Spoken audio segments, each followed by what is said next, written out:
Welcome, ladies and gentlemen, to another, and I do say all the time another, but this is another, one of those, how should I say, demonic type movies? Yeah.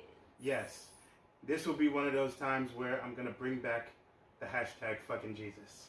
Fucking Jesus. Because he needs to fucking save us from this movie tonight. About the spawn of Satan. Yes. And he will be haunting us on tonight's episode of Saturday Night Nightmare. Ooh, yeah. Well, Arsenio all action going there. Number one. You know who we are. I'm Echo Ninja. I'm Crimson Adams. And we are here to give you all the shrieks, freaks, chills, spills, huh? and blood and mayhem and all that other good stuff. Maybe Hooray! Yes, it's fun. But tonight we're going to be going towards the demonic side instead of the slasher side. Yeah. These are some of my favorite movies. I love. Because they make you think. Things that make you go, Tonight we're going to be looking at the movie. What's the year that this thing came out? 1976. The Omen. Yes. To tell you the truth, I've never seen the original. Oh, really? I've never seen the original. You're in for a treat. Yeah, I've seen the remake, but then people told me, watch the original, you're going to appreciate it better. It gets into your head. It's very psychological. It's been a long time since I've watched it myself. Okay. So I'm probably going to forget everything. Or it's going to be one of those, I'm sitting there, I'm like, isn't that the you know? Yeah, this is, I believe, where the word Damien, or the name Damien, starts getting associated with satanic things. Yeah, supposedly Damien is the son of Lucifer. Yes. Yeah. Apparently. Half demonic, half human. Yeah. I believe. I don't know. Something like the Antichrist-ish. He's definitely the Antichrist. Yeah, He's definitely the son of Satan. Yeah. But this little boy needs a timeout. In hell. Corny, I know. So I think without further ado, we should watch tonight's video of The Omen. Look at me, Damien. What the? It's all for you. Huh? Oh! Look!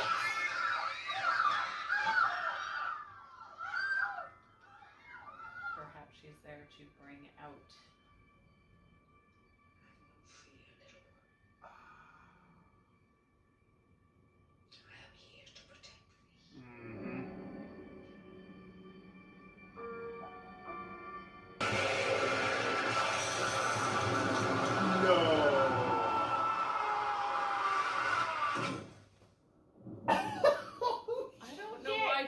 Doing this was gonna help.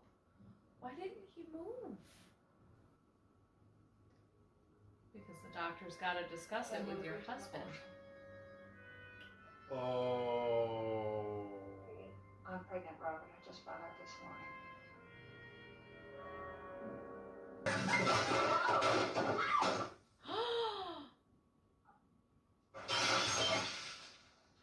Oh.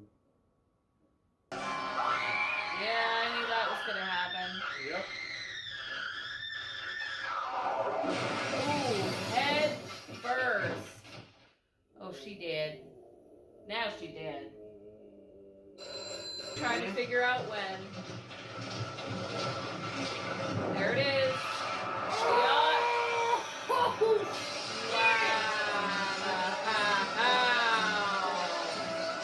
Clean off.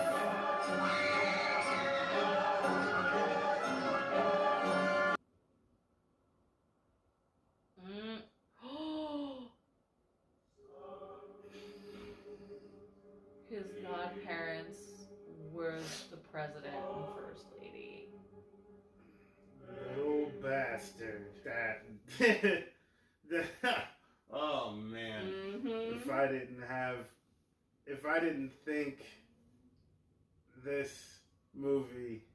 If I didn't think I had questions before, holy crap, do I have questions now? Such as? No, just how, when you start realizing the whole poem. Mm-hmm. Yeah, the whole passage. And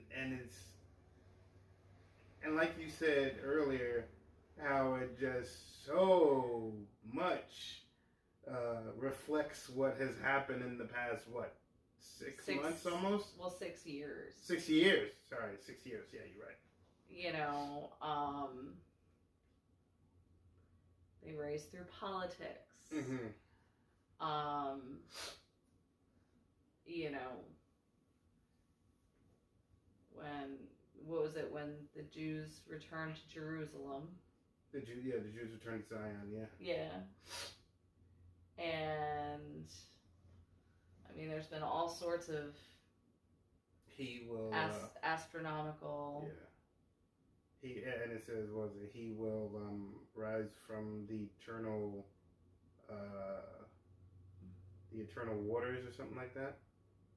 And which on both sides is the seed. It's politics, as they were saying. Yeah. It's just crazy. He rises from politics. Man, this movie like really gets to you mentally, like. And you have to wonder. And I mean that was an assumption I made at the end with like, you know, the police being in on it. Mm-hmm. But I wouldn't. That's not too far fetched. No. I also, the other part could have been, they didn't realize it was him. Mm-hmm. And all they heard was kids screaming. And the, you know, a car running out quickly. Coincidence and circumstance. Yeah. But this is a pretty smart movie for its time. Oh, I have to give it that. It was a very bold movie for its time too. Well, 1976. It's about the same time as The Exorcist. Yeah. The Exorcist did it first. But this movie... But it opened the doors for, this diabolical horror kind of thing. When did The Exorcist come out? What's right there? I thought it came out in 77. I'm pretty sure. 75. Pretty sure. 73. Okay. Yeah. Right. 73 was... Exorcist was first. Yeah. But... That is incorrect. That's the new one. No, it's not. It's not. That's Mia Farrow. It's the digital... Yeah. But anyway, back to this particular movie. Yeah. I think it was that, then Exorcist, then Omen. Well, either way. Either way. This movie, this movie is so... in your head. Yeah. It gets in your head so much.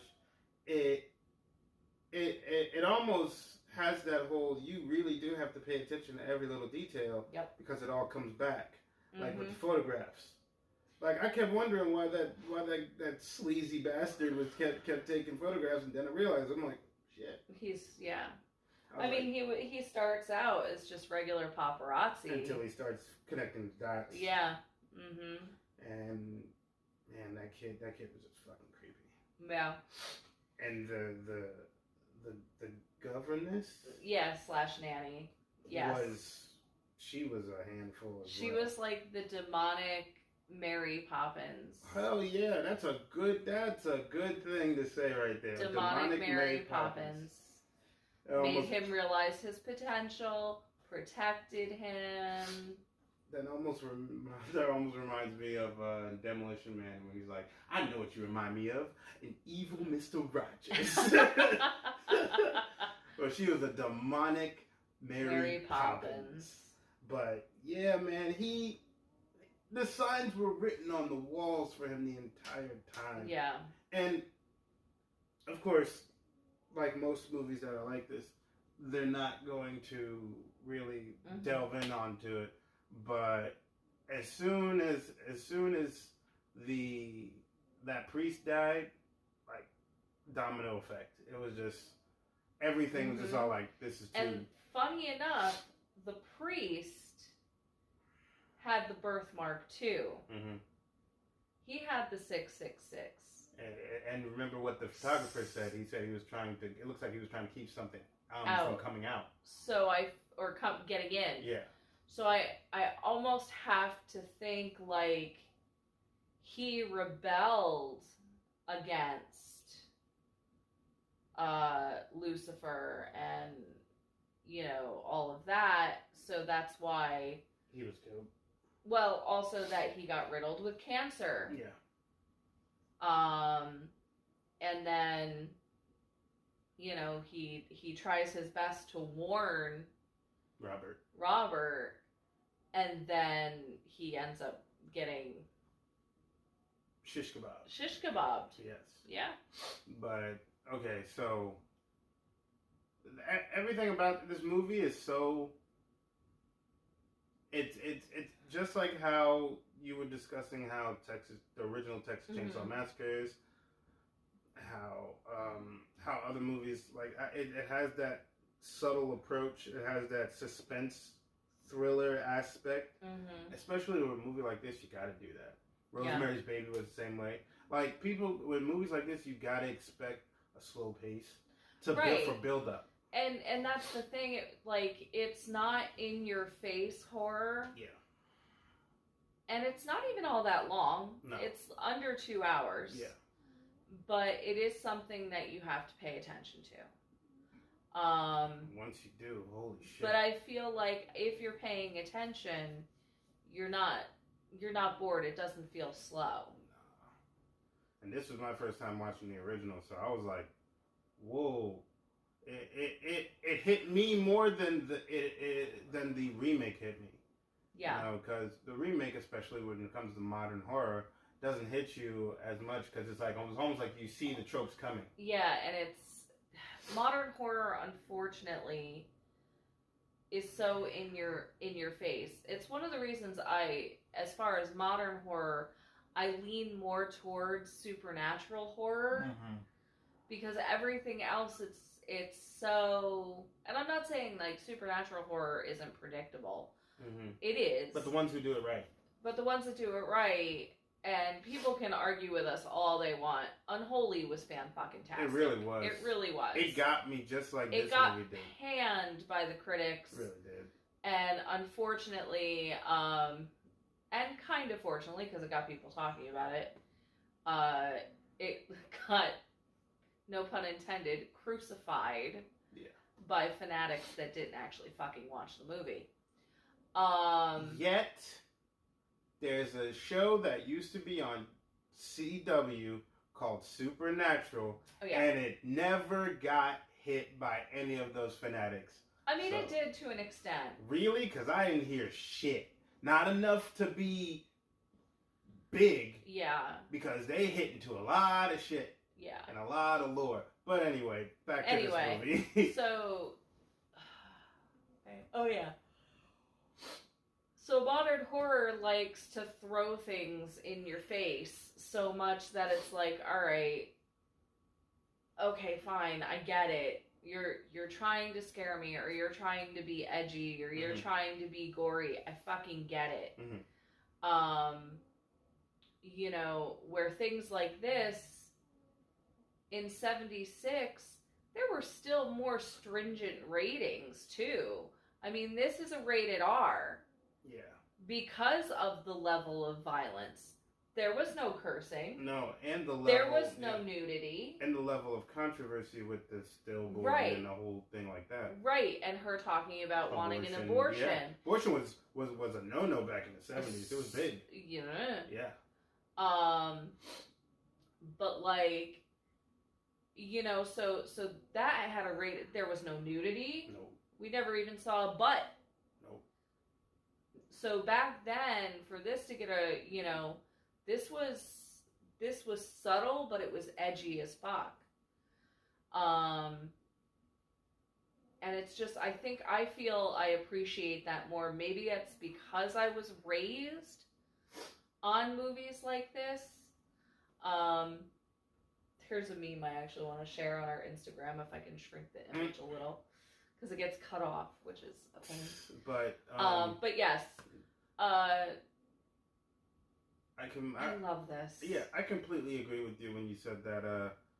Like I was around the time where, you know, old school horror meets new school meets modern horror, and like I did like a lot of the original horror movies and stuff like that. I didn't get a chance to see all of them, as I never became a horror fanatic like yourself. But seeing this as an older person with understanding it better, it terrifies me even more. Yeah. Like, I would have never... Yeah. It terrifies me even more when I watch this movie, like now as an adult, because your mind just goes everywhere and you start thinking of the coincidences and possibilities, and you're like, son of a bitch, like someone gotta kill this little bastard. Man, but it's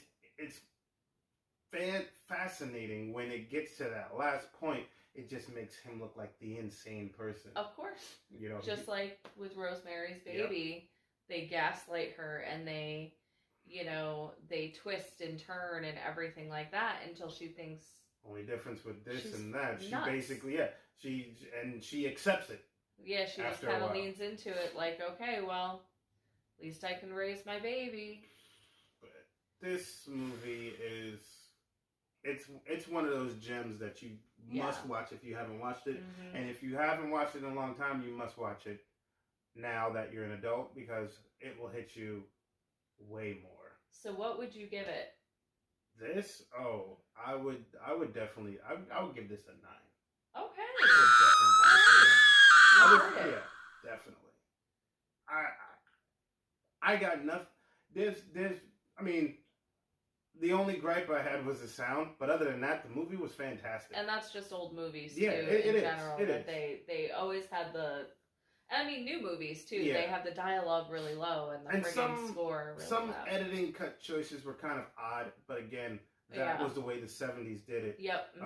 So, but yeah, no, I give it a 9. This was a damn near perfect movie, just like a lot of the older movies around that time. So, yeah, wonderful movie. Cool. So, thank you guys for watching this evening's Saturday Night Nightmare of The Omen. And we would be remiss if we did not thank our sponsors. Yes, Wild Bill's Craft Beverages. Tasty beverages. If you're looking for those tasty beverages that, you know, are just, you know, they don't have all the crazy shit in it. It's just really good, wholesome. No artificial shit. That's right. Really good, wholesome drink. And it's in the area is owned, the whole place is owned and operated by military veterans. So by buying this stuff, you'd be helping out those vets that helped us out with our freedom. But they have a new flavor. We're gonna get it soon. I'm so excited. The new flavor that they got coming out this May is going to be called the Strawberry Cream. The taste note says that it's like strawberry shortcake or strawberry ice cream. It's pretty interesting. I can't wait. I'm a huge strawberry head. Like when it comes to the summer, I love those. I love a good strawberry daiquiri. I love a good strawberry sundae. Just give me the strawberries. You're starting to sound like Bubba from Forrest Gump with strawberries, though. Strawberry shortcake, strawberry jelly, shrimp soup, shrimp stew, shrimp salad, shrimp and potatoes, strawberry. Puree. But yes, they are owned and operated by our military vets, and of course they're made of pure cane sugar, no artificial sugars, and or sweeteners there. And you can catch them on drinkwildbills.com, and you can put on our code TrueStoryBro, get 10% off of every purchase you put down. And remember, that 10% goes to us. It helps us to rent movies like this. Yes, it does. Kind of pads that rental fee just a little. Another fun fact about these Wild Bills, they got new design cans now. Yeah, it's a new design. It's really cool designs. I'll put it up. Very right vintage here. looking. Yeah. Oh yeah, it's really cool. You guys gotta try it. And of course, they're known for their mugs. Mm-hmm. Wonderful mugs. They got all types of mugs from single to double barrel mugs. It's insulated. Yep, for hot and cold. Yep. Reusable straws. All year round. Oh yeah. Saving those turtles. That's right. But also, you can catch us on our new IG. That is at Saturday Night Nightmare on Instagram, of course. And, you can catch us on here and drop a comment. Suggest a movie. Mm-hmm. Did anybody? No. Nobody. No, this was okay. one. Yeah, this was our. Because when we were gonna watch The Orphan, you thought it was gonna be The Omen. That's right. So I was like, I love, let's do The Omen too. Ooh, yeah, and I'm glad we did. But yeah, you can get us on our Instagram. You can get us right here on YouTube. Drop the comments, suggest a movie, just say hi, or give us your take on The Omen. Have you seen it? What did it do for you when you watched it? And as usual, guys, we're going to keep it real. And we're going to keep it spooky. And we're going to keep it real spooky. See you guys next weekend.